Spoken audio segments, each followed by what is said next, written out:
আঙ্গুলটা ধরো, আসো তো ওপরে তো দাঁড়াও, এখানে আসো, আমার কাছে আসো।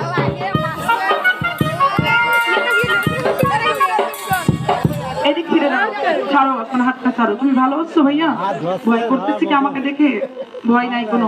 তোমাকে এখানে ডাকছি, দুইটা মন্ত্র বলবো, আর এই দুইটা মন্ত্র বলবো, খেলাটা তোমাকে শিখাই দেবো। তুমি স্কুলে যাও না? স্কুলে যাই দেখাবা, কিন্তু টাকা পয়সা নিবা না, ঠিক আছে? তো তোমার নাম কি?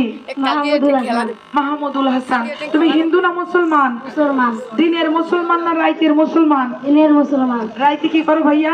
পড়াশোনা করি। রাইতে পড়াশোনা করো। তবে এই পড়াশোনা কেন করছি? তুমি একজন মুসলমানের ছেলে, কিন্তু নামের আগে মোহাম্মদ বলো নাই, এই জন্য এই প্রশ্নটা করছি। তবে এখন থেকে নামের আগে মোহাম্মদ বলবা, তাহলে বোঝা যাবে তুমি একজন সাক্কাস মুসলমানের ছেলে, তাই না?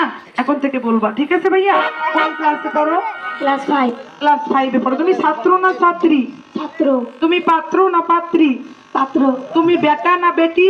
বেটা। তুমি লড়কা না লড়কি? লড়কি। भैया তুমি লড়কা না লড়কি? লড়কা। লড়কা। আর তুমি লেডিস না মহিলা? লেডিস। হ্যাঁ আসছে ভাইয়া, তুমি লেডিসও নাও, তুমি মহিলাও নাও, তুমি একজন পুরুষ। কি তুমি? পুরুষ। হ্যাঁ একজন পুরুষ। তবে এখান থেকে তিনজন ব্যক্তি একটু ডাক্তার পর্যন্ত চলে আসেন তো।